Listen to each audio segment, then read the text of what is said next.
Niyakap si Rambo, sabay beso-beso kay Ma. Kasi lumabas yung picture na nagsabati na si Ma, si Jer. Ano nang feeling? Oh my goodness, madam, the whole event for this. Bye-bye.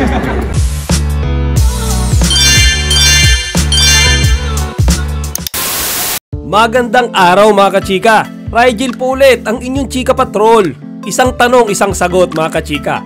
Pwede ba kayong maging friends ng ex mo? Ang tanong na yan ay sinagot mga kachika ng chick boy na si Gerald Anderson. Dahil nung nakaraang linggo ay ipinakita niya sa lahat na pwede pa ding maging magkaibigan ang dating magjowa. Nangyari yan mga kachika sa venue kung saan naglaban ang Gilas at ang Dominican Republic. Makikita natin na si Gerald Anderson ay sinadyang lumapit kay Maha Salvador habang kasama niya mga kachika ang kanyang asawa na si Rambo Nunez. Panoorin natin mga kachika itong video na to ha. Yan mga kachika, lumalapit si Gerald, niyakap si Rambo, sabay beso-beso kay Maha. Tignan niyo mga kachika, si Catriona Gray at si Sam Milby nandun sa likod nakikimarites. Yan, ulitin natin. Oh, beso-beso muna sa asawa. Beso-beso naman sa kanyang ex na jowa. Tignan niyo mga kachika yung itsura ni Catriona Gray tsaka ni Sam Milby, parang nagchichismisan sa likod. Diba mga kachika? Ako sa totoo lang, nung napanood ko yung video na yan, nagulat ako eh. Kasi si Gerald yung lumapit kay Maha. Ngayon kung ating babalikan kung alam nyo pa, kung natatandaan nyo pa, si Gerald mga kachika yung opisyal na nakipaghiwalay kay Maha Salvador. Pero since then, mula nung naghiwalay sila, naging tahimik lang naman si Maha. Ngayon hindi natin alam kung meron pa ba silang communication as magkaibigan Hindi natin alam kung ngayon lang ba sila nagkita or nagkikita na sila before. Pero as a friend, tapos nito nga sa event na to, sa laban ng Gilas, mga kachika, nagbeso-beso si Gerald kay Maha. Si Maha naman yung reaction niya para sa akin alam niyo, medyo nagulat siya Actually, hindi nga, parang sa tingin ko hindi niya nga ine-expect na ibebeso-beso siya ni Gerald Parang nakisakay na lang siya sa flow Pero etong beso-beso na to mga kachika, hindi yan yung main topic natin ngayon. Ang main topic natin ngayon yung naging reaksyon ni Julia Barreto na current girlfriend ngayon ni Gerald Anderson nang matanong siya tungkol nga sa ginawang pagbeso-beso ng kanyang boyfriend sa ex nitong si Maha Salvador. Panoorin natin mga kachika yung interview na ginawa sa kanya. Kasi lumabas yung picture na nagsabati na si Ma, si Jer. Ano nang feeling? Oh my goodness, madam, the whole event for this. Bye-bye.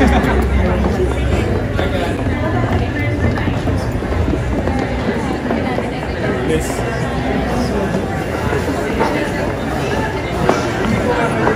Mga kachika, nakita niyo yung reaction ni Julia Barreto. Maraming netizens ang nagsabi, unang sinabi kaagad nila, unang opinion nila dyan sa ginawang attitude na yan ni Julia, bastos at maldita. Yun kaagad mga kachika, yung unang kinoment nila sa ginawa ni Julia Barreto nung tinanong siya, nung nag-interview sa kanya, nung reporter na nagtanong sa kanya tungkol nga sa masasabi niya sa unexpected na pagbeso-beso ng boyfriend niya sa ex nito. Ako naman, tinignan ko yan in a different angle. Kilala naman natin si Julia Barreto na very straightforward person. Prangka siya hindi siya plastic. Na tipong pag meron siyang ayaw, isasabihin niya kaagad sa'yo yung nararamdaman niya, ipararamdam niya yan, or sasabihin niya sa'yo direkta na ayaw niya nun, na nasasaktan siya doon, na hindi siya interesado doon. Malamang sa mga nag-interview na yan sa kanya, sa mga reporter na yan, ipinakita lang sa kanila ni Julia kung ano yung totoong nararamdaman niya. Actually, naging magalang pa nga siya Siguro instead na makapagbitaw siya ng mga salitang hindi magaganda, mas pinili niya na lang siguro talikuran na lang, at least hindi siya nakasakit. Pero naiparamdam niya yung message doon sa mga reporter na hindi niya gusto yung tanong, na hindi siya interesado. na nasaktan siya sa tinanong ng mga reporter sa kanya. Marami din ang nagsabi mga kachika na ampalaya daw si Julia Barreto. Ibig sabihin nun bitter siya. Bitter siya kay Maha. Pero tanong ko bakit? Bakit kung yung beso-beso naman na yun, walang mali siya at ginawa yun nang nandun naman yung asawa ni Maha na si Rambo Nunez.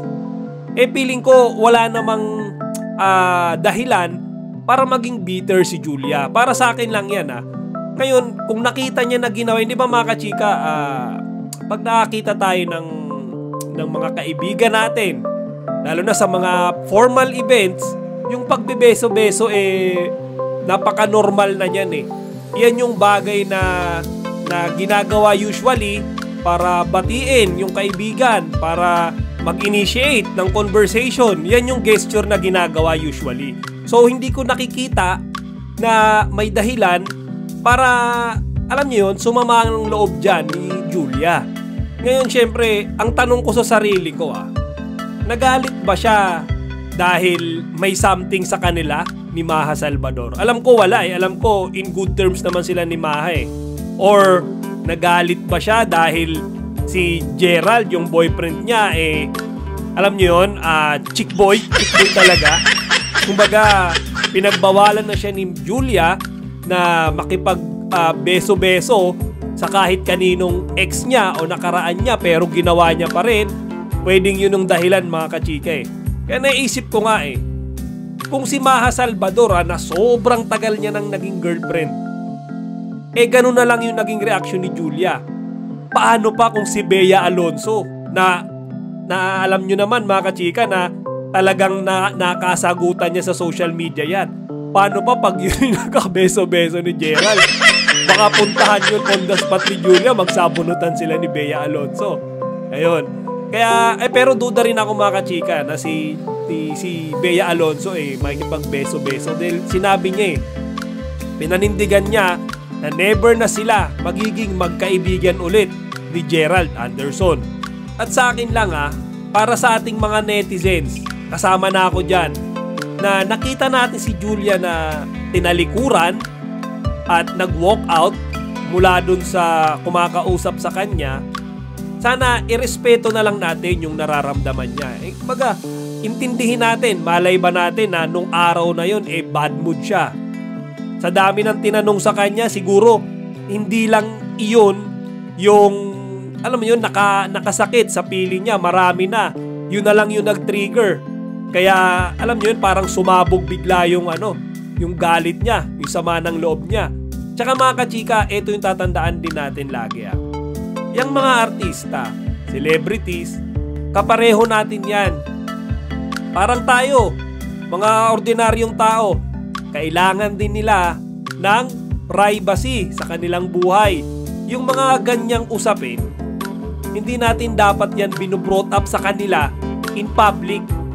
Isipin nyo may isang nagtanong sa kanya sa interview na yan kung sila ba kinasal na ni Gerald Anderson ng palihim. Diba yung mga ganong kachika, napaka-private ng mga bagay na yan Buhay nila yan Kailangan nila ng privacy sa sarili nilang mga buhay. Tapos yun nga, yung tinanong tungkol nga sa ginawang pagbeso-beso ng boyfriend niya sa ex nito na si Maha Salvador, feeling ko yung mga ganyan hindi mo dapat tinatanong yan dun sa tao Kasi kahit naman sino, hindi lang ma-offend mga kachika, mapapahiya yan. Hindi ba? Kaya't sana irespeto nga natin ang kanilang privacy, ang kanilang pribadong buhay, kasi kagaya natin, tao rin sila. O siya mga kachika, hanggang dito na lang muna. Sana wag nyo kalimutang bisitahin ang ating website na chikapatrol.net. Mag-subscribe sa ating channel at maglagay ng inyong mga opinion dito sa comment section. Chika Patrol signing out! Kachika, huwag niyong kalimutan mag-like, comment, and subscribe. Para sa iba pang mga celebrity news, i-click lamang ang mga videos na ito.